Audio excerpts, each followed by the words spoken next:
मेरे प्यारे बच्चे, आज का संदेश कुछ खास है। इसे ध्यान से सुनना मेरे बच्चे। तुम्हें पता है परेशान कहाँ हो जाते हो?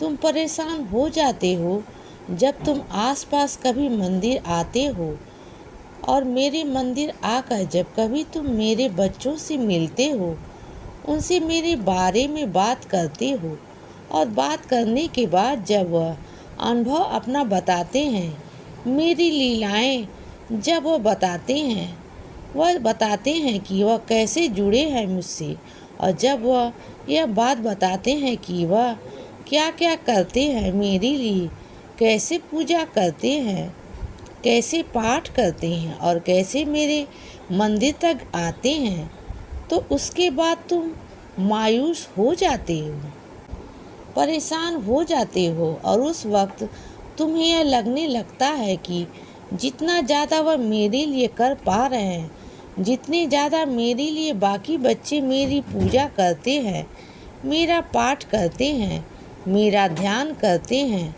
और मेरे लिए श्रद्धा और सब्री रखते हैं, उस वक्त तुम्हें लगने लग जाता है कि तुम तो कुछ कर ही नहीं पा रहे हो। और इसके बाद तुम एक ऐसी नकारात्मक सोच में घुस जाते हो कि तुम्हें चीज़ें परेशान करने लग जाती हैं और तुम फिर अपने आप को मायूस कर लेते हो और बोझ कर लेते हो। तुमसे मैं कितनी बार कह चुका हूँ, तुम्हारी पूजा, तुम्हारा पाठ, तुम्हारी तपस्या, तुम्हारी श्रद्धा और सब्री से मुझे कोई शिकायत नहीं है, मुझे कोई शिकवा नहीं है, और मैं यह नहीं कह सकता हूँ कि तुम्हारा प्यार, तुम्हारा समर्पण गलत है। यह पर्याप्त नहीं है मेरे लिए, वो पूरा पर्याप्त है। मैं उससे बहुत खुश हूँ। इसीलिए तुम कभी से सुनते हो, कभी किसी से सुनते हो कि मेरी पूजा, मेरा पाठ कैसे करते हैं, तो उसका सकारात्मक तरीके से लो और नकारात्मक बिल्कुल भी मत लो।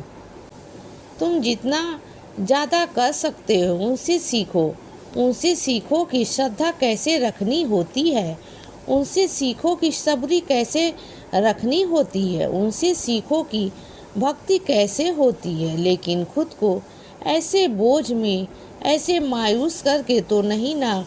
हमेशा याद रखना कि तुम जो कर रहे हो वो कम नहीं है, तुम जो कर रहे हो वो मेरे लिए पर्याप्त है।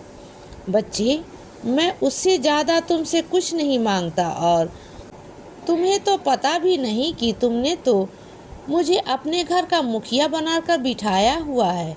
बाकी मेरे बच्चे जो हैं, कुछ बच्चे ऐसे हैं जो मुझे भगवान की तरह पूछते हैं, और कुछ बच्चे ऐसे हैं जो मुझे अपना बड़ा बुजुर्ग मानते हैं।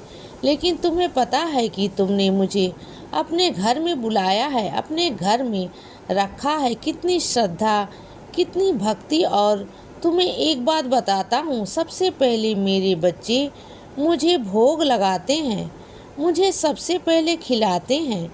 लेकिन तुम में खासियत पता है क्या है? तुम अपनी थाली में मुझे बुलाते हो। जब तुम खाना खाने बैठते हो तो मुझे बुलाते हो कि बाबा मेरे साथ आकर बैठकर खाओ। तुमने कितने अच्छे तरीके से मुझे अपने परिवार का सदस्य बनाया है, और यह बात हर किसी में हो सकती है नहीं ना? हो सकती है। और इसीलिए खुद को छोटा आंकना बंद करो।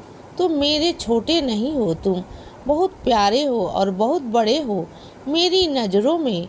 इसीलिए मेरी नज़र से देखो हमेशा, और अब मायूस मत होना बच्चे। इसीलिए सदा खुश रहो और हमेशा मुस्कुराते रहो। मेरा आशीर्वाद हमेशा तुम्हारे साथ है बच्चे। अब रात हो गई है मेरे बच्चे, अब सो जाओ। शुभ रात्रि।